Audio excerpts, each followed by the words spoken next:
Sunday, the Prime Minister is on his feet, so let's listen in. The biggest defence deal that Norway has ever placed.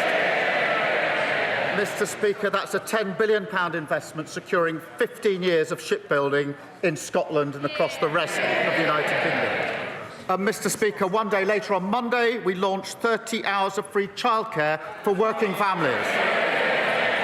Not only does this save working parents £7,500 per year, it will transform the life chances of our children because every child will start reception with an equal opportunity to achieve their potential. That is a Labour government in action, delivering for working people. Mr. Speaker, this morning I had meetings with ministerial colleagues and others. In addition to my duties in this House, I shall have further such meetings later today.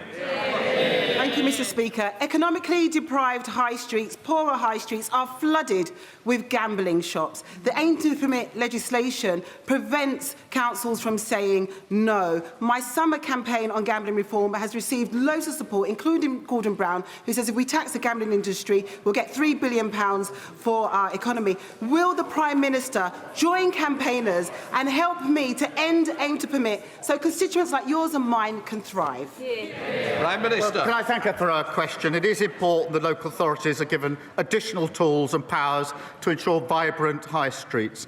We are looking, Mr. Speaker, at introducing cumulative impact assessments. These are like those already in place for alcohol licensing. We will give councils stronger powers over the location and numbers of gambling outlets to help create safe, thriving high streets. Leader of the Opposition. Thank you, Mr. Speaker. Mr. Speaker, I know the whole House will want to send our condolences to the family of our former colleague, David Warburton. I also welcome the fact that the Deputy Prime Minister has referred herself to the ethics advisor. She has admitted she underpaid tax. So why is she still in office? But there is not just a crisis at the very top of his cabinet, Mr. Speaker. There is a crisis brewing for the whole country. When was the last time the cost of government borrowing was so high? Prime Minister. Well, Mr. Speaker, can I join her in her comments about Mr. Warburton? I think the whole House would unite on an issue such as that. In relation to the Deputy Prime Minister, she has explained her personal circumstances in detail. She's gone over and above in setting out the details, including, Mr. Speaker, yesterday afternoon, asking a court to lift a confidentiality order in relation to her own son. I know from speaking at length to the Deputy Prime Minister just how difficult that decision was for her and her family. But she did it to ensure that all information is in the public domain. She has now referred herself to the independent advisor. That is the right thing to do. But I can be clear, I am very proud to sit alongside a Deputy Prime Minister who is building 1.5 million homes, who is bringing the biggest upgrade to workers' rights in a generation, and who's come from a working-class background to be Deputy Prime Minister of this country. Mr. Speaker, on the question of borrowing costs, they have risen across the world, as the Leader of the Opposition well knows. We are driving them down by getting debt down. That is hardwired into our fiscal rules. Those fiscal rules are non-negotiable. But, Mr. Speaker, I'm not going to take lectures on the economy from the party opposite, who crashed the economy, mortgages went through the roof, and a record fall in living standards. Mr. Speaker, I'm not sure we would have heard all that sympathy if it was a Conservative Deputy Prime Minister who was being attacked. I remember when the Prime Minister said that tax evasion is a criminal offence and should be treated as all other fraud. If he had a backbone, he would sack her. But let's get back to the issue of borrowing. He did not answer why it is so high. Conservatives left him the fastest-growing economy in the G7. Under him, the cost of our borrowing is now higher than in Greece. Why does the Prime Minister think this is? Mr. Speaker, if it had been the party opposite, there wouldn't have been the accountability that there now is in place, because there's been years and years avoiding it. And she makes her claims about the economy under their watch are about as credible as her place at Stanford University, frankly. But, Mr. Speaker, She leaves out of account because she wants to talk down the country. We've got the highest growth in the G7. Those figures, I look forward to her getting up and welcoming that. 5 interest rate cuts in a row. And of course, Mr. Speaker, £120 billion of investment in the first year of a Labour government. That is a record. It's a terrible record, Mr. Speaker. I stand by every single thing that I have said. He cannot say why borrowing is higher under him. I will tell him why it is higher. It is because the Chancellor changed the fiscal rules so she could borrow record amounts. She maxed out the country's credit card, and that has pushed up borrowing costs. These are their bad choices, Mr. Speaker. Mr. Speaker, former members of the Monetary Policy Committee are warning, and I quote, that we are heading for an economic crash. Why does he think that he is right and they are wrong? Prime Minister. Mr. Speaker, she can't resist. She comes straight back to talk the country down at every opportunity. She doesn't welcome the highest growth in the G7. She could have got up and welcomed that, Mr. Speaker, but no. What about the 380,000 jobs we've created? She could welcome that, but no. What about the 3 trade deals we've got? Not only does she not welcome them, she opposes them. And of course, she hasn't welcomed the Norway deal, the biggest deal for shipbuilding in a very, very long time. She should stop talking down the country and get behind the renewal this government is delivering. Mr. Speaker, he is dragging down the country. He is dragging it down.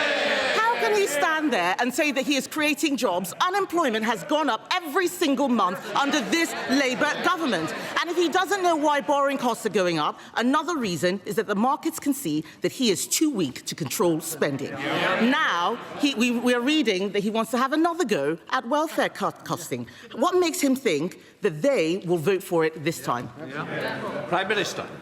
Mr. Speaker, we picked. I think I saw that the leader of the opposition said, I think at the weekend to the Sunday Times, that I think she said this: "I've inherited a gigantic mess and I'm cleaning it up." She said it's very difficult. It's going to take a while. I know exactly how she feels.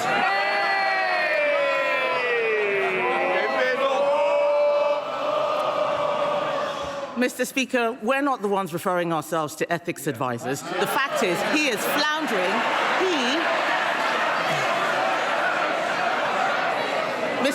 Mr. Speaker, he is floundering.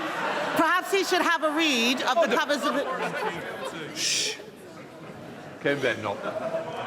Mr. Speaker, perhaps he should have a read of the covers... Order. We don't want to start the session with somebody leaving, do we? If somebody wants to volunteer, please do so. If not, I will choose one. They can do the fake chairs as much as they like. The whole country knows what a mess of the economy they are making. Mr. Speaker, it is clear that taxes are going up for everyone, except perhaps the Deputy Prime Minister. I warned before the summer that we would face weeks of speculation about which taxes would be going up. The former head of the IFS says this sort of uncertainty is actively damaging to the economy. And now we find that we have to wait until the 26th of November for a budget. Does he really think the country or the markets can wait that long? Prime Minister. Mr. Speaker, she said they're not referring themselves to the ethics advisors. That's amongst the reasons they got booted out of office last year. And she complains that we're going through the due process for a budget and going through the necessary steps. We tried a budget under their watch without going through those steps. What happened? They blew up the economy. We'll take no lessons from them. This is desperate stuff from the Prime Minister, Mr. Speaker. This week, he had another reset. This morning, the Prime Minister scrapped his 5 missions, and after scrapping his 3 foundations, scrapping his 6 first steps for change, and his 7 pillars for growth, the truth is this man has got no clue, 0 clue. But this is serious, Mr. Speaker. The Prime Minister's incompetence is hurting real people. They're losing their jobs. The cost of everything is going up, from energy bills to the weekly shop. This is a crisis made in Downing Street. Isn't the truth that he is too weak to change course and too arrogant to admit he got things wrong? I I don't know what social media sites she's been on this morning, Mr. Speaker, but I think the chair of the Tory party said that we were the firefighters, this government. Well, in a sense we are, because we're putting out the fires that they created. They were the arsonists, the biggest fall in living standards on record and blowing up the finances. We've spent the first year putting out their fires, quite right too. But now, Mr. Speaker, we're delivering on the cost of living. Funded childcare, £7,500 for working families. Free breakfast clubs, opening new schools-based nurseries. That's what we're fighting for, the best start for every child in this country.